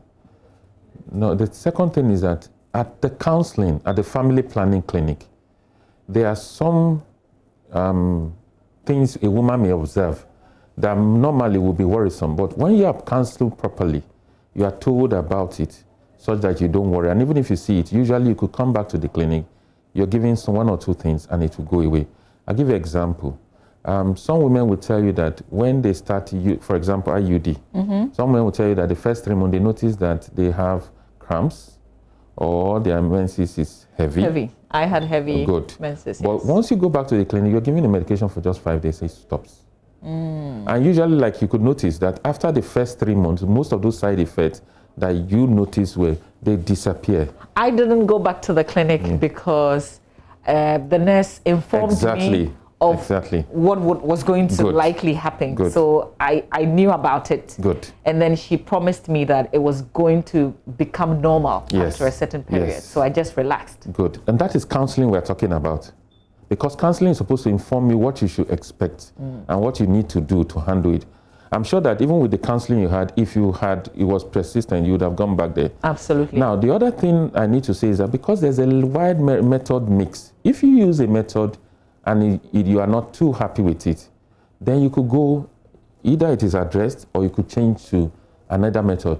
Now, in this case, for the gentleman who was saying this, I think that you should remember that the men also, because he's also motivated, he's an motivated individual. So it's not just a woman's thing. Yes, the man too can use methods depending on what they have. The condom is there, okay? The natural family planning method is there. Then we also have the permanent method if they have completed their family size. You know what the men say, the condom is not the same. The feel is not the same. Oh, I know what you're talking about. You want to eat the toffee without the rubber. Now, but the truth is that we have condoms that can be used, and today it will look as if there's absolutely nothing there. Okay? Yet it will provide the protection that the person so desire to have. So there are many things out there. There are innovations that have taken place that can actually improve the use of the family planning. Who is the appropriate person? I know for a woman, you speak to a gynae first, yes, and then you can talk to, is it the matron? They've got special nurses in charge of the family planning. But for a man, who do you talk to? Oh, yes. So let me say this, that for the men, all of these people you've mentioned can be spoken to. So you can come to see the gynecologist, okay? Come along with your wife, and this is what you want to. Or you can even visit any healthcare provider. I must say that apart from the gynecologist and the family planning nurses, there are a lot of healthcare providers who can at least give you the first briefing before you visit the family planning clinic. And there are quite a number of family planning clinics that are distributed nationwide. There are a lot of family planning providers. We've extended our services beyond the hospitals. You can have, that's why I'm saying that you can go to some pharmacy shop now. They could give you the necessary advice. And even if the method you want is not available there, they will direct you to the appropriate place where you can get the service you so need. But you know that we've had very horrible stories associated with family planning. Some very scary stories that people share about themselves. Yes, so I want to say a lot of it are actually myths and misconceptions. Unfortunately, they say, let me use this proverb to explain what I mean. Once a child dies in the neighborhood, the old woman who lives in the corner is always guilty. And the truth is that family planning is actually one of the things that help us as a country. If you look at a lot of countries where a lot of development is taking place, I can assure you that their family planning uptake is very high. And so those individual things, yes, few people may observe, but some of them are not true. There are some of them that came up even recently that has been disproved that they're actually not true at all. So, but what I would say is that if you have any problem using a family planning method, get back to the family planning provider, and then it will be taken care of. Okay. Did I miss any of the questioning? I think Joseph's question had to do with the wife's miscarriage. Yes. And then after a year. Yes. And she's not been able to conceive. First of all, I must say that was an unpleasant experience, and I understand with them, and I wish them a better reproductive life together. But let me say this, is that if she's unable to conceive, the best thing to do is to go to a clinic, see a gynecologist who assess both the husband and the wife to see where there's a problem, if any at all. But sometimes they may actually not be a problem. It's just a matter of proper education, knowing when to have sex. One thing people should understand about family planning does not just prevent pregnancy. Family planning helps the couple to plan to have the number of children when they want to have it, the number they want to have it, and at the right time when they want to have it. Okay. I'm just thinking that for somebody who once got pregnant, yes, it will be, it's almost impossible to think that there was a problem or one person had a problem. Okay. But if you're trying to conceive, how often should you do it? Well, if you want to conceive, what we will say is this. First of all, sex is not only about conceiving. It is both for pleasure, it's both for intimacy, and then childbearing. And so what we advise is that couples should have sex as much time as they can. The truth is that if you begin to see sex just to conceive, then there's a tendency that anxiety begins to set in. And once anxiety begins to set in, that in itself is not a very good thing you should have if you desire to have children. So we advise that couples should have sex as many times as possible, 3 or more times in a week. Okay? And when I mean 3 or more times, I'm not talking about 3 times in a day, but I'm talking about 3 more days in a week. Okay? And with that, you are sure that because of that, the fertile period in a woman's cycle is just some few days. The ovum can only last about 2 days, but the sperm can last about 5 days. So the fertile period is not a very big window. And a lot of times, sometimes when people say they are unable to conceive, it's because they are having sex outside the period or not within the period in which, if the sperm was deposited there, they can achieve pregnancy. And that's why when you go, we'll look at your cycle, we observe, we do investigations, and then we're able to identify it. Sometimes they are not absolutely no problem.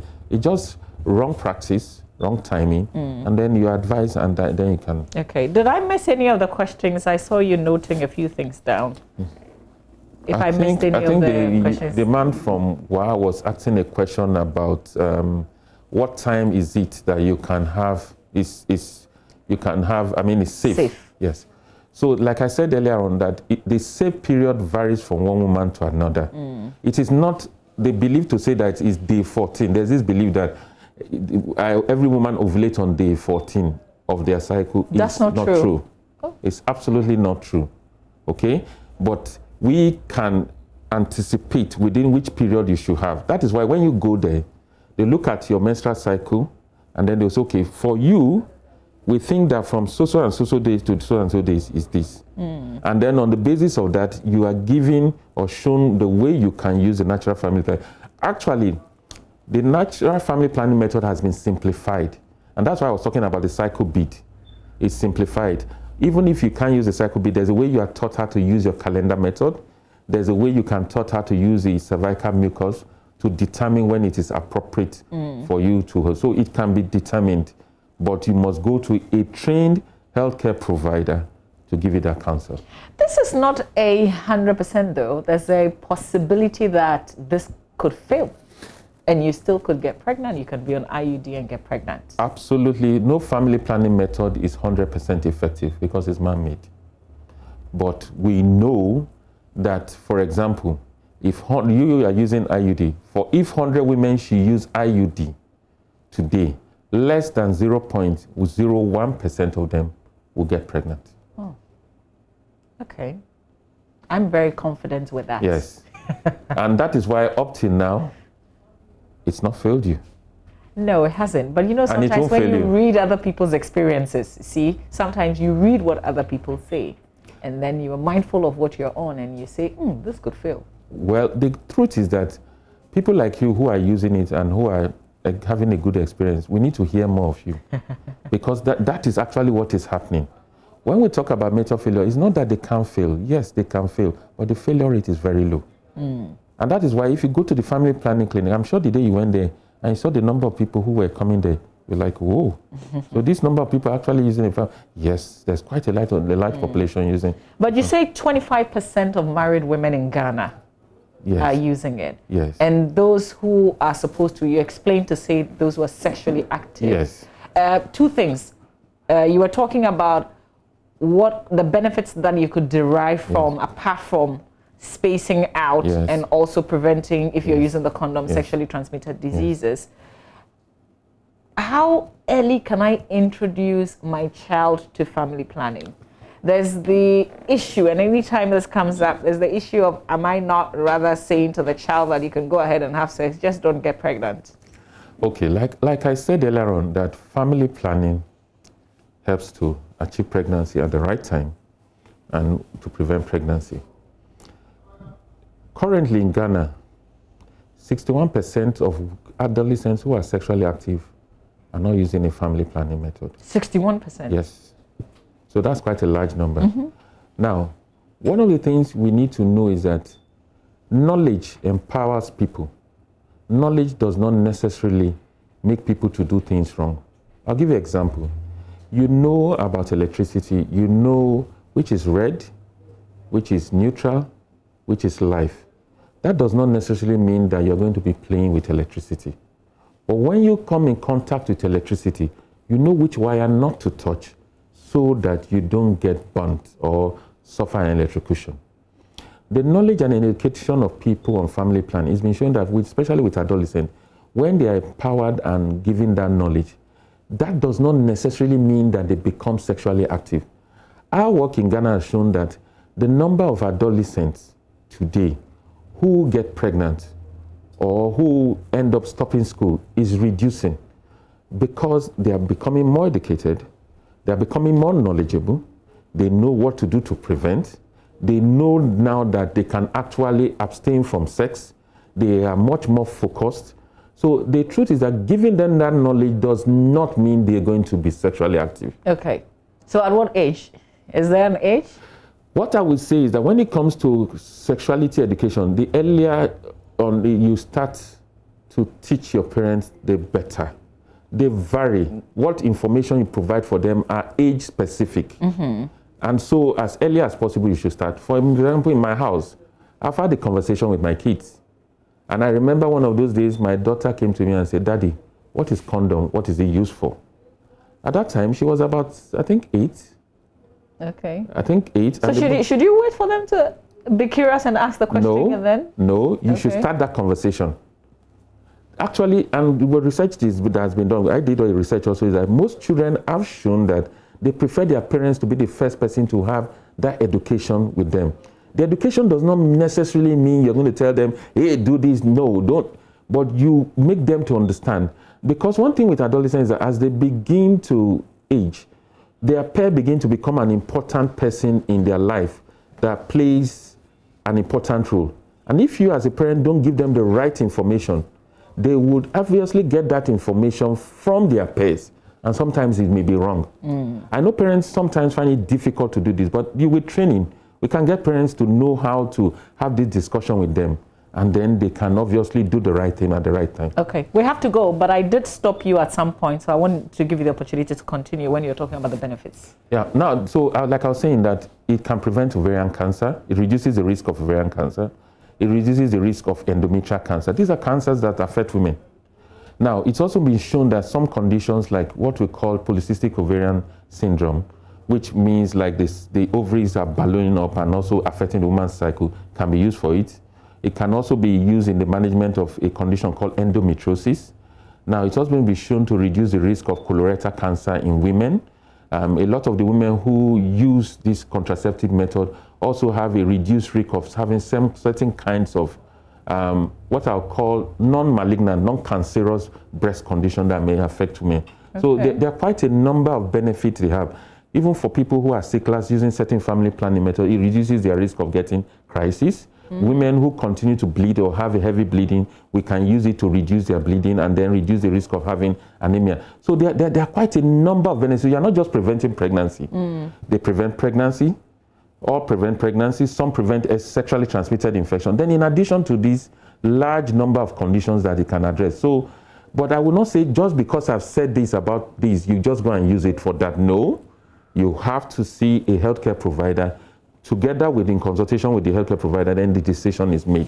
Okay. I wish I had more time to continue with the phone lines, because I know lots of people would have loved to continue with, asked us questions. Unfortunately, though, we have to end the conversation here. But you've given a lot of education, opened our eyes and our ears to this information. So I hope that we will learn from it. Thank you very much, Dr. So for this week, for our family planning week, we're having a lot of activities. There'll be a lot of education taking place. Family planning services will be provided. Free consultancy. And one thing is the family planning service is absolutely almost negligible, little to nothing. Most of them are actually free. And then there'll be a lot of service that will be provided. Condoms will be distributed around the country. We'll have a lot of open discussion with people in community. So please, let's make ourselves, once you see the family planning team in your area, feel free to go and see them and ask the necessary question. Okay. But one thing is, family planning is needed for the growth of Ghana. Thank you very much. Thank you very much, Doc. And I must say that I don't know if the nurses are special, because they have a lot of time and patience, the family planning units. Yes. They are exceptional people there. Yes. So yeah, it's good to pass through. Thank you very much. It's good to hear that. Thank you very much. All right, that's our family planning conversation. We'll talk about the National Science and Maths Quiz next here on our show. The balloting for the 1/8 stage is done. Maxwell has a report right after this.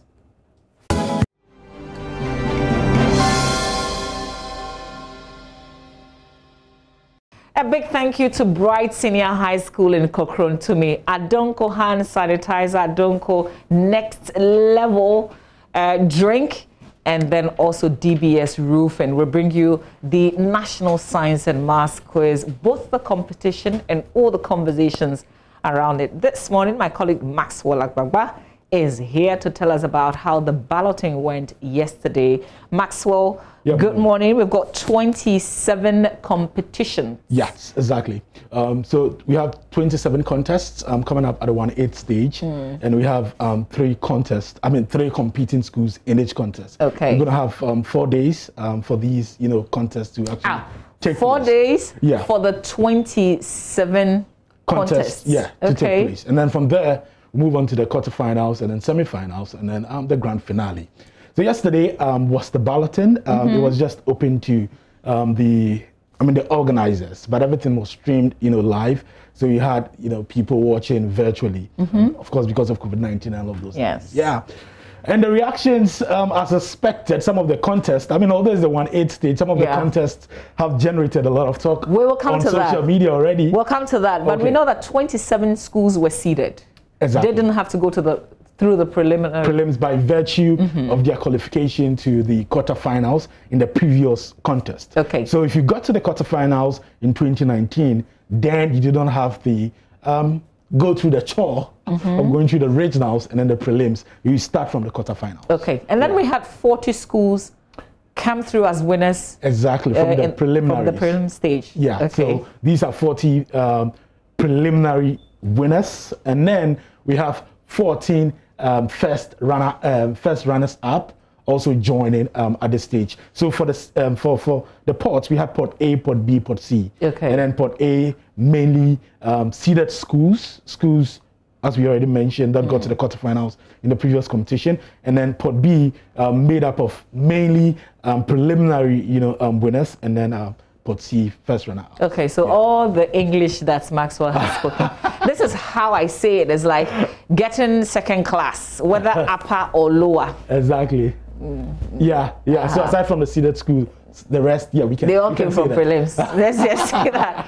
Okay, but tell us about the schools meeting the stage. Everybody is competing at the stage. Everybody's competing at this stage. So I would want to give you. So these are the contests that we'll be having on September 28th. Otibuat in SHS, Holy Child School, Kintapo SHS is there. But what to look out for, what a lot of people are talking about, that's what I'm going to do. Wesley Girls High School, Tema Methodist SHS, and then Sunrise SHS. You want to ask yourself why people are talking about Wesley Girls, Tema Methodist SHS, and then Sunrise.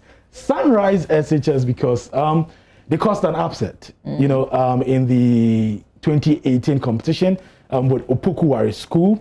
We know that they kicked Opokuwari School out in the 1/8 competition. So they were out of the competition. Sunrise, Opokuwari School, they were out of the competition because of Sunrise.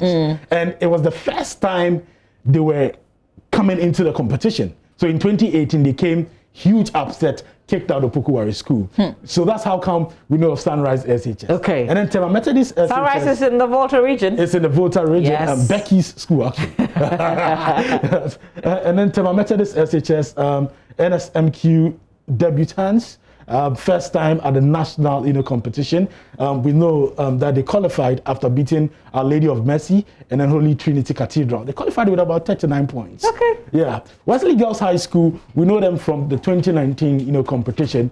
They got to the semifinals of the NSMQ. They were kicked out by St. Peter's SHS. Tepa SHS was also in that contest. But before they got here though, Wesley Girls also kicked out quite a number of schools. So really, for the naysayers and for the people who want to troll, they are banking their hopes on Sunrise SHS and Tema Methodist SHS. Okay. To do the wonders for them and kick out a big school like Wesley Girls High School. Okay. And you know what will happen on Twitter and Facebook when this should happen. So this is one of the contests to look out for. But we have all of these taking place. I thought we were going to talk about St. Margaret Mary. Oh yeah. Okay. Oh, you don't have faith in your school? I have faith in my school, but because people are not talking about... But you're not highlighting because they're meeting Mauli School. I see Mauli School right there. Okay, so I'm not highlighting it because people are not talking about it. And we decided to talk about the contest that people are, that has generated conversation. Okay. So that's why I'm just focusing on this. So this is on the 28th of September. Yeah, this is on the 28th September. And then the next one we'll be moving to will be this one. Okay. September 29th, Accra Academy, Asin State College, Ifiakobi, Ampim SHS. Is that a contest to watch? Is that a contest? It is a contest to look out for, contest to watch. Mainly because Asin State College, a lot of people are tipping them to cause an upset. What is special about them? Okay, so Asin State College, in the 2019 competition, they came with the same set of contestants. And those guys who came in 2019 are the same, are the same people representing the school in the 2020 competition. Now, here's the magic. They kicked out Infantiman girls. So Asin State College kicked out Infantiman girls. So Infantiman couldn't make it to the national competition because Asin State College kicked them out of the contest. Okay. And in the prelims also, they beat Ghana National College and then Tia Amasport. So you cannot underestimate them. You can never underestimate them. And they have a super sub. Her name is Sandra. Okay. And this girl, oh my God, she's so good. Yeah. Especially with the true or false. I saw her when we went to the central region. She came on board, and then when she came, she had all the true or false answers correct. And she repeated that in the 2019 competition against Prosecco Gone. So really... So Sandra, Asin State College... Exactly. I'll be looking out for you. Yeah, you have to look out for them. You have to look out for them. Accra Academy, yes, Accra Academy, because... yeah, I mean... That's Accra Academy, Charlie. Let's talk about Kumasi Anglican. I beg. Okay, let's move on to... okay, so another one... St. Augustine's College, they are the reigning champions. Yes, but a lot of people Is there a strong competition there for them? Not really. So people are not talking about it. They think it's going to be a walkover for St. Augustine's College. But what a lot of people are talking about, Prempeh College, St. Thomas Aquinas SHS, and then Asanteman SHS. Oh my God. Wait, hang on. Oh. Is this not the same Kumasi Anglican? Exactly. So why, or you think that it's going to just be easy, so let's not talk about them? Okay, let's talk about Kumasi Anglican. Because I want to talk about them. Okay. They've got some magicians right there. Yeah, so this is going to be sort of an Ashanti region, derby.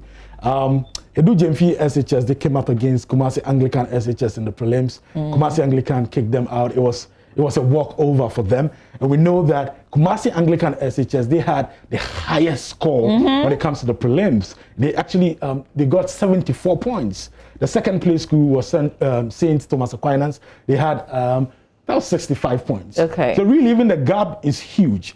So for Kumasi Anglican SHS to be here, they kicked out Edu Jemfi SHS with a huge point, 74 points, Obasi Senior High Technical School. I don't know how it looks like a walkover. I don't know how the Ashantis got together. But it looks like a walkover for Kumasi Anglican SHS because a lot of people are even tipping them to get to the grand finale. And indeed, the boys have. I'm looking forward to that. Yeah, the two boys have demonstrated, Wilfred and Dominion. They've demonstrated that yes, they have the the strength to get to the finals, but their trainer, who was once with Prempeh College, is saying that, no, wait, let's finish with the balloting for the 1-8 before we can confidently say that we are winning the trophy or not. What is it about Prempeh College and St. Thomas Aquinas that you say we should look out for? Okay, so Prempeh College, they've won the competition 4 times. In fact, they are working so hard to win it for the 5th time just so they can equal the record of Prosecco Gone. Prosecco Gone, they are the record holders. 5 times they've won the competition. Prempeh College wants to win it for the 5th time and then maybe overtake them in like the 6th time. But St. Thomas Aquinas SHS Senior High School, as I already mentioned, in the regional competition, in the what do you call it, in the preliminary rounds, they were the 2nd school with the highest score after Kumasi Anglican SHS. So with points like 65 points, 65 points they got after Kumasi Anglican SHS. Definitely not a team that you can easily beat. And we know that but St. Thomas Aquinas... The questions from this stage will also not be the same as what they met. True though. But people are saying that they are the first school to, first day school to win the National Science and Maths quiz with their high scores at the preliminaries. They think that they will definitely give Prempeh College a good run for, their money. And already we've seen you know, what do you call it? Flyers going around. Now it's social media noise. You know, let them make the noise. Old boys of Prempeh College actually calling for support from old boys, you know, so they can donate to the team, motivate them enough so they can beat St. Thomas Aquinas, then Asanteman SHS. I think definitely, you know, a contest to look So this is for. the Oktoberfest competition. Yes. So this one is Oktoberfest, and we have Presec Legon, Agri Memorial SHS, Sunyani SHS. Wow. Presec Legon, yeah, they've won the competition, you know, 5 times.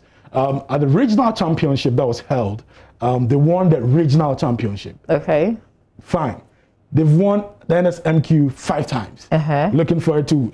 They say let's talk about 6. Let's talk about 6. That's what they said. That's what they said last year. You know, that's what they said last year. But Sunyani SHS also had some of the highest points, you know, during the qualification stages. They had 75 points, you know, during the qualification stages. Sunyani SHS. But when they came to the first contest at the national prelims, they dropped to 30. You know, so really it's now difficult to tell whether they'll be able to match Presec Legon, you know, boot for boot. But it's also another contest we want to look out for. All right, Maxwell, listen, you're on this beat, so we know we won't miss out any of the exciting moments with the National Science and Maths Quiz. Thanks a lot. Thanks again to our proud sponsors, Bright Senior High School in Cochrane. To me, also do DBS Roofing, Adonko Hand Sanitizer, and Next Level Energy Drink.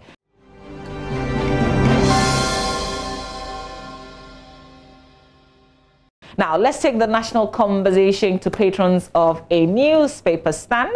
Manuel Cranting still roving, this time from the ministries.